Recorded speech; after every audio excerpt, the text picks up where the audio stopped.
welcome to Soft Serve Science, where you can get the scoop on the science of us. My name is Lili. I have a bachelor's in sociology. My name is Eliza. I have a master's in clinical psychology. We read excerpts. We are not experts. So, what's the scoop?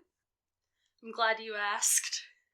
What do the songs Chop Suey by System of a Down, Wait and Bleed by Slipknot, In the Air Tonight by Phil Collins, and Ironic by Alanis Morissette all have in common? 2.5 of them are good? They were all included in the Clear Channel, now iHeartRadio, list of songs that should not be played on the radio following 9/11. Wait! Why? Well, Chop Suey has the line, "Trust in my self-righteous suicide," which, as we've discussed before, is the least important part of what happened on 9/11. Wait and Bleed by Slipknot, I'm not sure about, possibly just because it's violent. In the Air Tonight? In the air?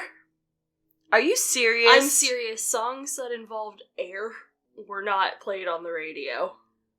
But that song is not about air. I know. It just has the word air in it. Yeah. And Ironic by Alanis Morissette? No clue. I have no idea. Certain versions of songs were included on the list, so radio stations were urged not to play the Alien Ant Farm version of Smooth Criminal, but Michael Jackson's version was A-OK. And why?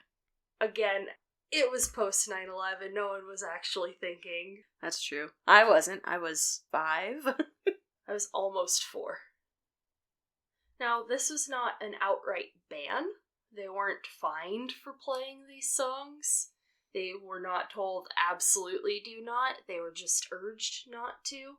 But if they did, people would call the stations and complain. So they typically did not play these songs. Today's episode is about censorship in radio and music. This is gonna be cool. So we're gonna talk about Tipper Gore, right? Oh yeah, and I will get to Tipper Gore, but first we're going to talk about the FCC. Yeah, you know me. I'm sorry.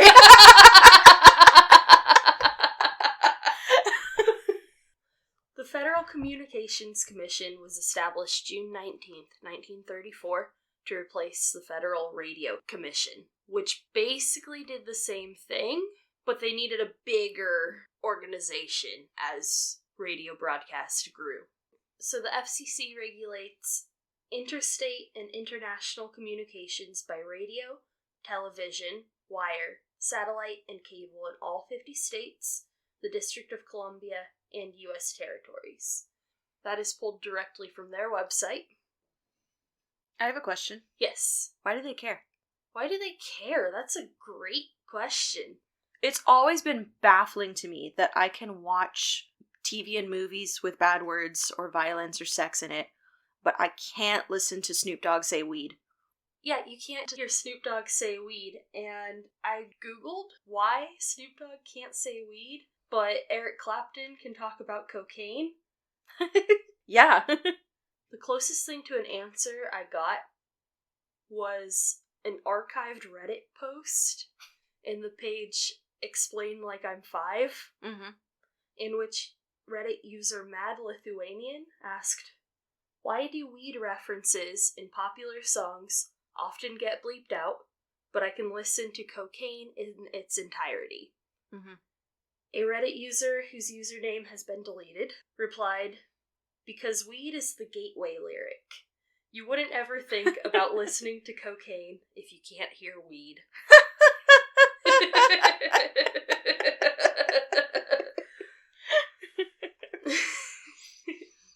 The FCC is directed by 5 commissioners. It was originally 7. I'm not sure when or why they cut to 5, who are appointed by the president and confirmed by the Senate. Wow. Yeah, this is very official. Wow. I didn't know that. No more than 3 of them at a time can be from the same political party. That's good to know. They have 5-year terms, except when filling an unexpired term.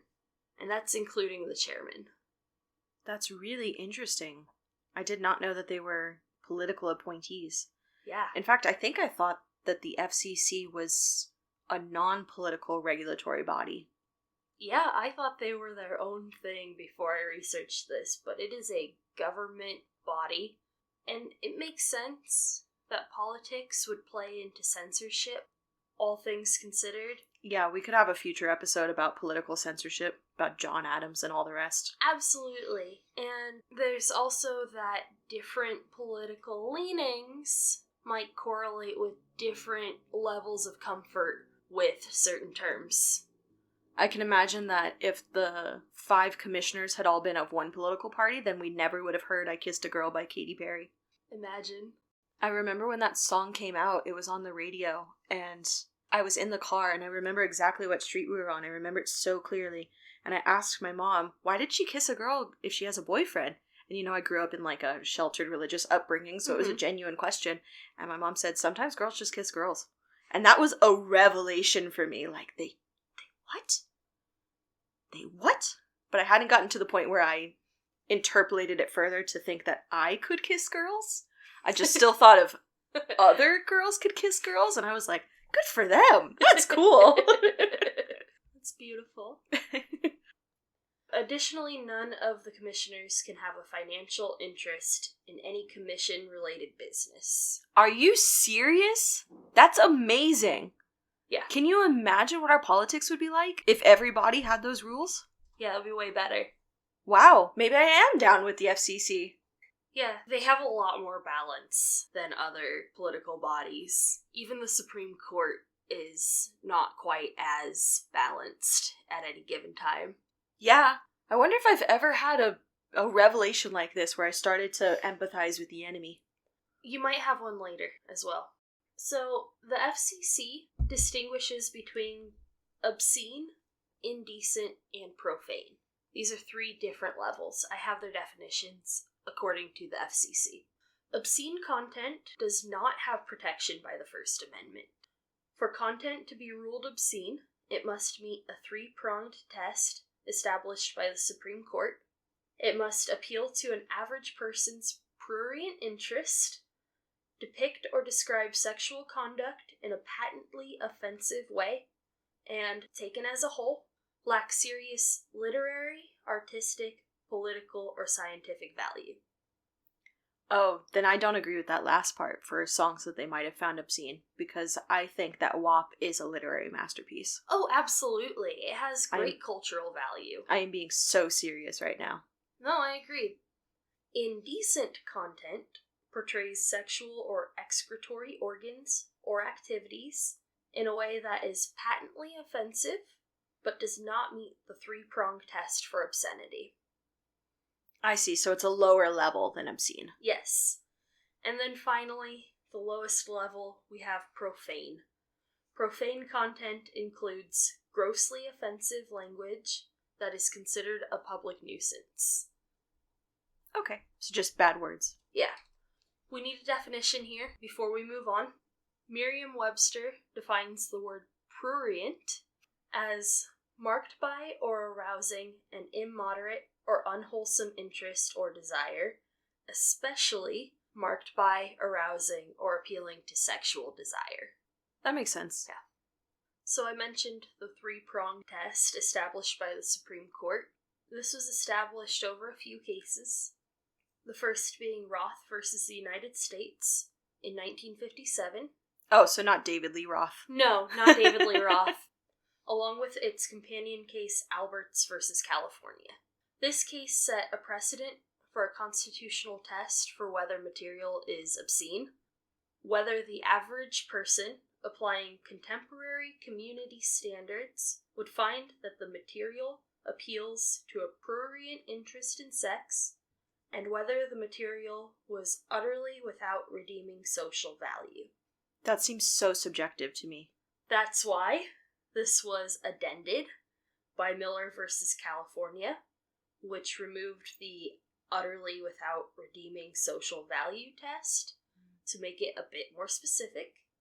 replacing it with without serious, literary, artistic, political, or scientific value. Again, very subjective. All of this is very subjective. How can they tell what an average American would find prurient unless they poll, 1,000 people? That is a great question, which brings us to the next Supreme Court case.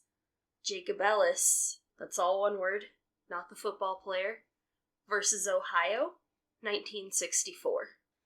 This was a case where someone who ran a movie theater showed a movie late at night that had sex depicted and was charged for showing an obscene film. Mm-hmm. In Justice Potter Stewart's concurrence of this case, he stated that the Constitution protected all obscenity except hardcore pornography. That's still really subjective. Exactly. Which is why this next bit is kind of funny to me. Mm-hmm. He wrote, "I shall not today attempt further to define the kinds of material I understand to be embraced within that shorthand description. And perhaps I could never succeed in intelligibly doing so. But I know it when I see it, and the motion picture involved in this case is not that." So That's hilarious. Yeah. It's the I know it when I see it test. Is that a serious thing? Because this is all so subjective, saying what is offensive, what isn't offensive, because you can't give an outright all of this, because that would be excluding things that may also be considered obscene. Mm-hmm. I know it when I see it is an official Supreme Court document. That's hysterical. And I have one more case. The Federal Communications Commission versus Pacifica Foundation. Have you heard of this one? No. Oh, you'll be glad you did. You have heard George Carlin's 7 words you can never say on television. Yes, absolutely. All of which I am going to say right now. So, cover your ears if you are sensitive. They are shit, piss, fuck, cunt, cocksucker, motherfucker, and tits. I'm trying to think if we missed any, if there should be an 8th word. He makes a joke about we've added fart, turd, and twat. I should also note that on YouTube, the transcript for this video censors out all of these words except piss and tits. That's funny. That's funny. Are we going to be in trouble because we post these to YouTube and possibly in the future Spotify or Apple Music? No, we'll just get an explicit tag on this one. Just a not so fun fact. At one point, George Carlin was arrested for doing a version of this monologue at a show in Milwaukee. That's messed up. Yeah. A version of this monologue called Filthy Words was also aired midday on East Coast station WBAI-FM, with the warning that some of the language may be considered offensive. Mm-hmm.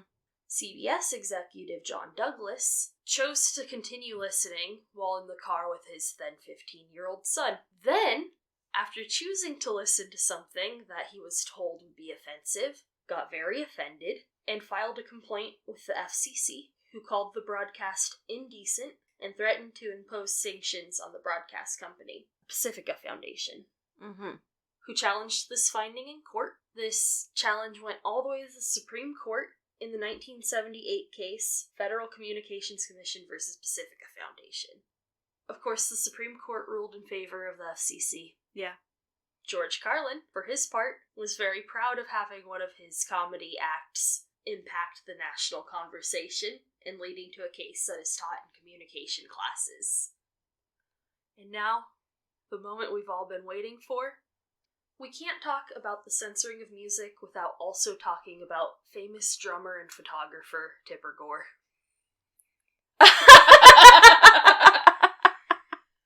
And the Parents Music Resource Center. She's a drummer? Yes, she's a drummer. She's a photographer.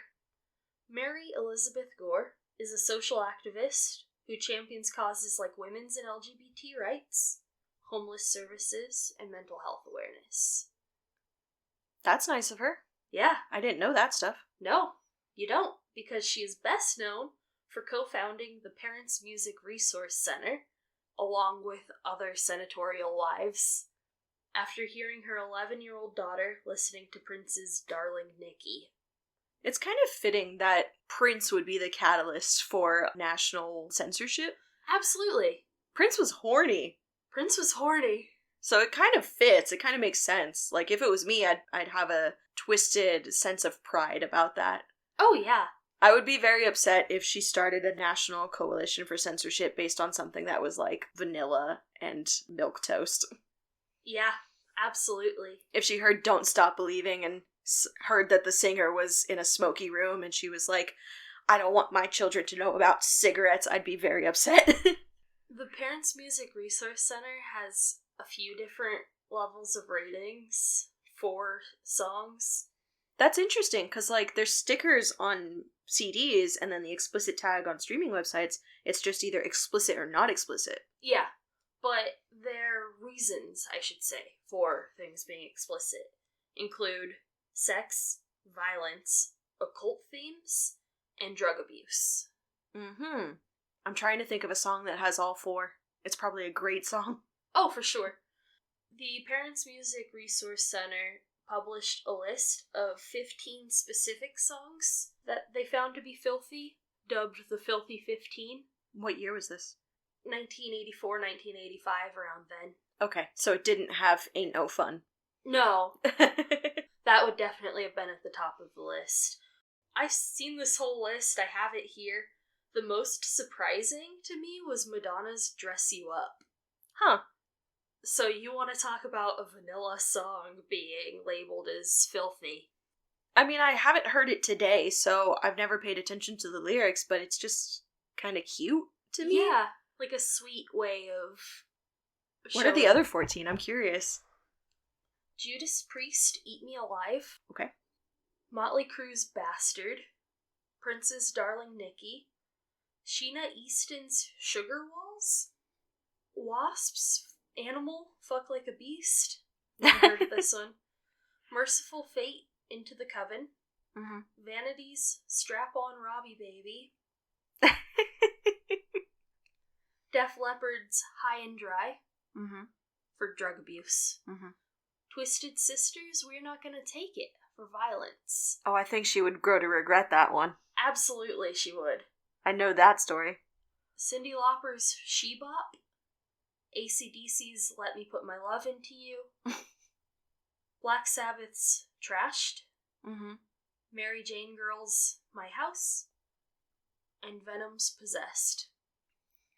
These are such interesting choices because there are some serious omissions here. Not Zeppelin's Whole Lotta Love or Jimi Hendrix's Purple Haze. No, not on the list, but I'm sure they were intended for the explicit label. Tipper Gore was not calling for an outright ban on what she called porno rock. She was calling for record companies to voluntarily label albums as explicit if they had explicit sexual references, or graphic violence, or drug use. Or occult themes, apparently. Or occult themes.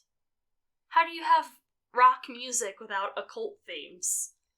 Seeing as you're an Iron Maiden fan, I understand why you would say that. And Slayer.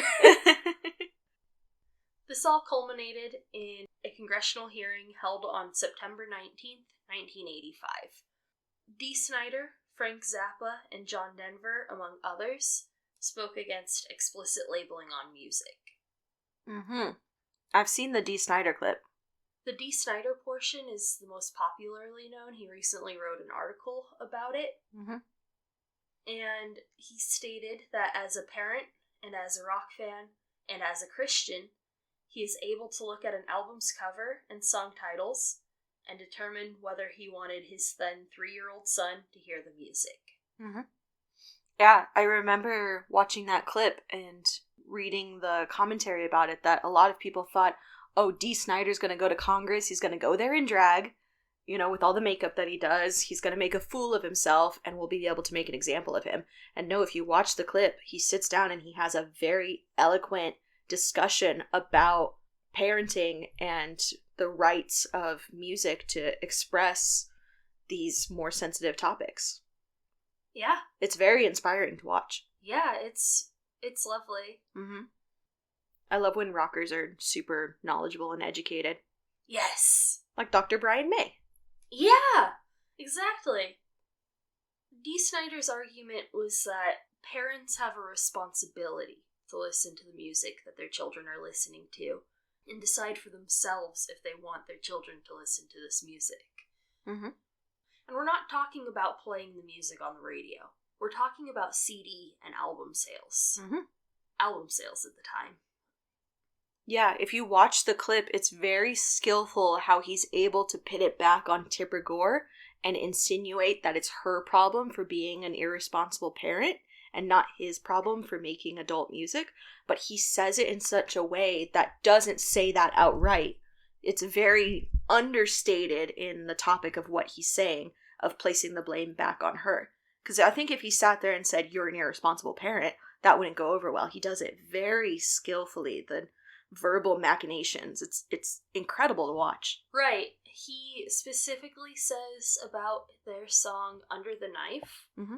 which he wrote for their guitarist while his guitarist was in the hospital having throat surgery for polyps, that the only violence and sadomasochism in the song exists in Tipper Gore's mind. I see. Because to him, it's a song about a medical surgery. Yes. So that's what it was written about. And of course, he does emphasize that one of the great things about art is what the viewer and listener bring to their interpretations. It kind of makes me think of the song Aqualung by Jethro Tull. Oh, yeah. Because the first lines of that song, if I remember correctly, are sitting on a park bench eyeing little girls with bad intent. And for the longest time, I always turned off the song whenever it came on because that was very disturbing to me. Understandably so. Yeah. And then I found out only very recently that the song is about our misconceptions and preconceptions about the homeless. The song is about a homeless guy, and the main narrator of the song has these ideas about what the homeless guy is thinking about. But anyway, the song has valuable cultural significance. Yes. And for so long, I wrote it off because I thought the song was about pedophilia. Yeah, I didn't know that either. I have never listened that closely to the lyrics. Oh, my my goodness. I just like the drum. Dee Snider also defended himself and his band against accusations of sexism and violence. Mm-hmm. He made a point of saying, we come out onto stage in drag.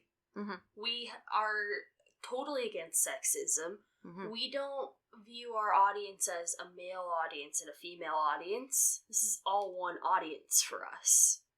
Defending against accusations of violence, he stated that the violence shown in the We're Not Gonna Take It video, which was shown earlier in the hearings to show that it was violent and awful. I don't think I've seen it. Oh, you haven't? Oh, you'd love it. All of the depictions of violence are pulled directly from cartoons. Cartoons that Dee Snider has in his collection. He put those depictions into the video.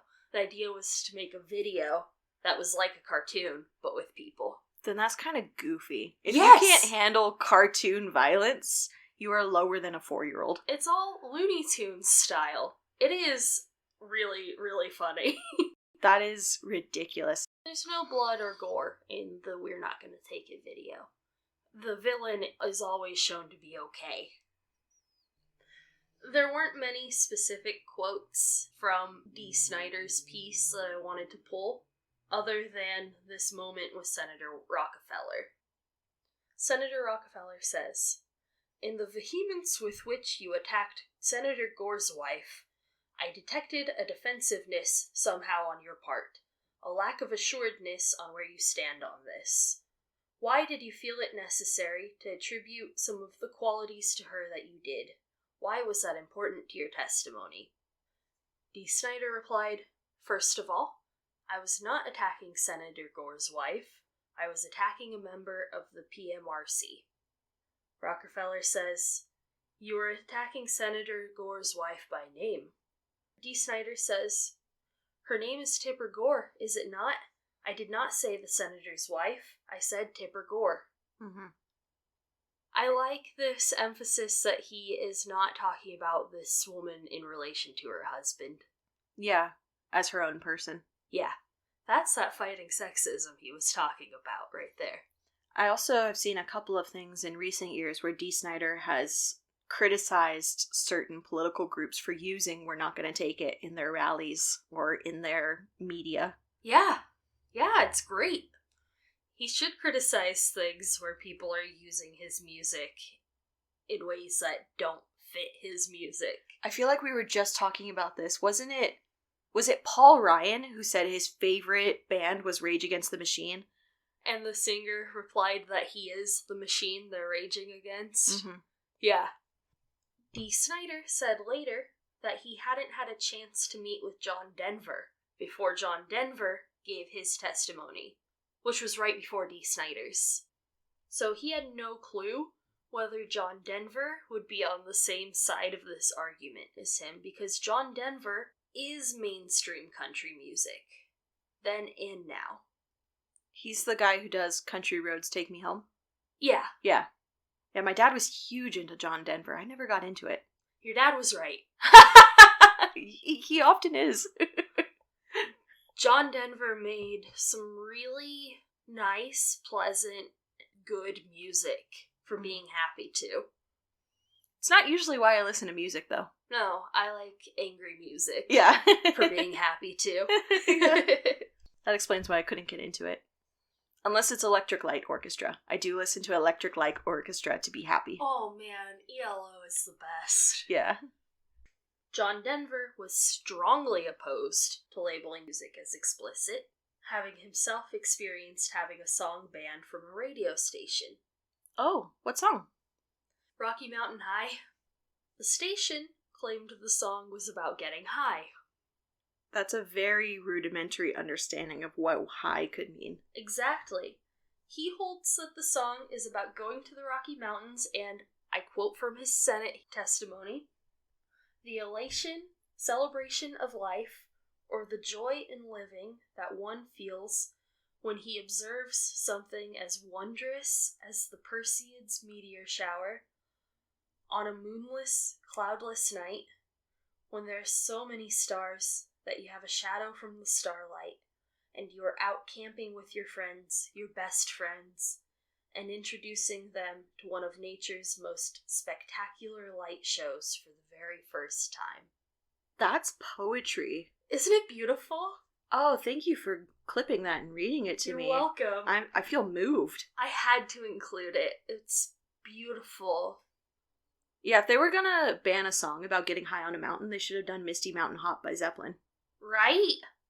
That song is about drugs on a mountain. It's a good one. And it's great! Regarding the labeling, he stated the following. Mm-hmm. The suppression of the people of a society begins, in my mind, with the censorship of the written or spoken word. It was so in Nazi Germany. It is so in many places today, where those in power are afraid of the consequences of an informed and educated people. My respect for John Denver just went through the roof. Oh, for sure, yeah. Wow, I never had so many opinions about John Denver at one time. And Dee Snider later on talked about how before John Denver's testimony, the members of Senate were falling over each other to meet him, so excited, thinking for sure they got him, and they were just meeting one of their heroes. Mm-hmm. And to watch them all go from that to this severe level of discomfort when he compares them to Nazi Germany was magical for Dee Snider. Also, of note to me, was that Senator Gore, being on this panel, took a moment to tell John Denver that he's a big fan of his before he started asking him questions. Mm-hmm. So, when Dee Snider was next, and Senator Gore got his chance to ask Dee Snider questions, Dee Snider asked him, "Are you going to tell me you're a big fan of mine, too?" I loved that. I loved that so much. We know the outcome of these congressional hearings. Those parental advisory stickers went on every album that could be considered explicit for one reason or another. And those reasons were violence, sex, occult, or drug use. Yeah. Okay. In the past, you had to physically go to the store and physically buy an album. Imagine! So those little stickers kept people from buying what were maybe otherwise great albums.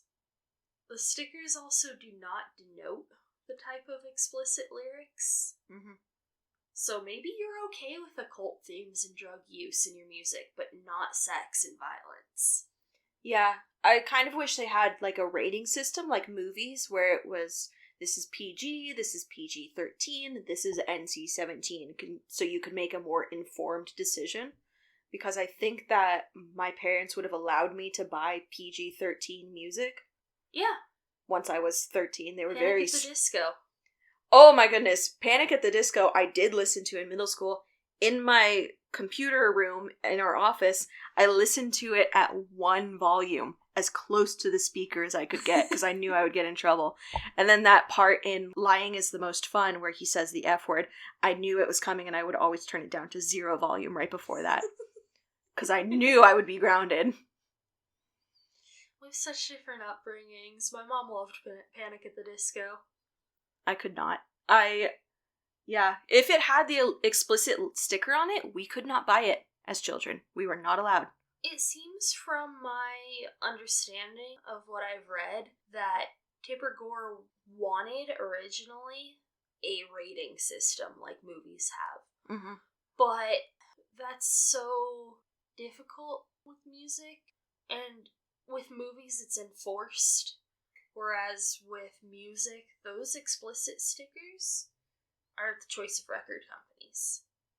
Really? It's not the FCC that decides whether or not it's an explicit sticker. And it was always intended to be voluntary labeling.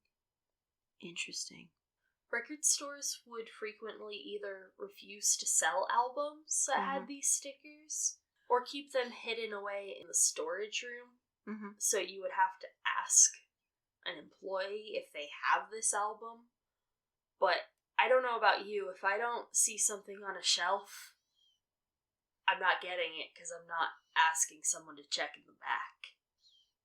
Yeah, and plus before the internet, how would you know what was out there unless you saw it on the shelf? I guess word of mouth. Yeah, word of mouth. Hearing things on the radio. But if the song was banned from the radio, you would never hear it. Exactly. So, and what about albums that have explicit album covers? Yeah. Obviously, this hurt a lot of artists' careers. Mm-hmm. Especially newer artists. Mm. The article I read also said that stores would request edited versions of albums to sell without telling customers that they were edited versions. Oh, I would be in a livid rage. Yeah. If I bought an album and I came home and I found out that it was edited without knowing. Yeah. And nowadays we have the little E next to our songs on Spotify. Mm-hmm. I like it. They help me know that I've got the correct version of a song on my playlist. Mm-hmm. It's interesting to me what is and isn't edited out of songs, though. Like we talked about, Snoop Dogg can't say weed, but Eric Clapton can talk about cocaine. Or Nate Dogg can't say cold. That's exactly what I have in my notes. The official music video for Regulate by Warren G featuring Nate Dogg on YouTube, you can look this up, edits out the word cold in the line, Nate Dogg is about to make some bodies turn cold. If you listen to satellite radio, can you listen to music with bad words? Yeah. Oh, yeah. Okay, so it is accessible. SiriusXM has all kinds of... It depends on the station. Mm-hmm. Some of their stations are radio edits. Mm-hmm. There are a few hip-hop stations that do play the explicit version. I can't listen to hip-hop radio stations because of that reason. Yeah. Because listening to it with the words cut out is just agonizing. Mr. 187 on an undercover cop. Even that is still violent. Yeah. So seems inconsistent to me, and it's ridiculous. Why can we talk about killing and murder, but we can't talk about saying the F word? I remember I was driving to work one night, and I heard WAP, the edited version, on the radio. Oh, it's terrible. It makes me so much more uncomfortable. There was nothing left, and it actually made me feel very, icky. It feels gross. I don't mind when rap has an edited version where they think of alternative lyrics, although it does still bother me because I want to hear the original intention. Oh, yeah. But rap where they just cut out the word, it's agonizing. It's so painful. Or even worse, add, like, a sound effect. I've heard, like, car horns or, like, bleeps or things like that edited in. Record scratches used to be a common thing. Ugh. It's interesting. Yeah, I think there should be musical freedom of expression in music. I can even understand not playing certain songs during times when children might be in the car on the way home. I completely agree with that. When I'm in the car with a child, I do not play Megan Thee Stallion. Right. I just don't even bother. Yeah. Or maybe just having specific radio stations where you can play these unedited versions. I kind of agree with Dee Snider. I think it's on the parent to make informed decisions about what their child is listening to listen to it first and then make their own decisions about what is appropriate, and even if it's not appropriate, if it has cultural significance, to let it pass. Absolutely. My dad, if I ever got a book, he would read it first. Yeah, that's responsible. Yeah, I agree with Mr. Snider. But it's very fun to see in the transcript him called Mr. Snider. Mr. Snider. Yeah, I fully agree with that. And let Snoop Dogg say weed. Let Snoop Dogg say weed. When I am elected, Snoop Dogg will be allowed to say weed as many times as he wants. I mean, I know he does, but let him say weed on the radio. Yeah. Because when they edit out weed, to me it sounds like he's talking about something much worse. That's a good point. Yeah. It's just, it's his personal freedom. How dare you keep a man from his higher calling, his one true passion in life? His hobby. Yeah. We talked earlier about villains being misconstrued. I don't agree with what Tipper Gore wanted here. Mm-hmm. After reading so much more about her than just this specific thing, the Parents Music Resource Center, mm-hmm. I gained a whole new respect for her as a person in her other endeavors. Yeah, I'm really surprised by that too, because I always villainized Tipper Gore myself. Absolutely. I think at the beginning of this episode I said her name like in a really derogatory fashion. Yeah. I'm sorry, Tipper Gore. I'm not. I still don't think you should have gone with the music explicit crusade, but you alright. Yeah. Thank you for listening to Soft Serve Science. If you learned something, let us know.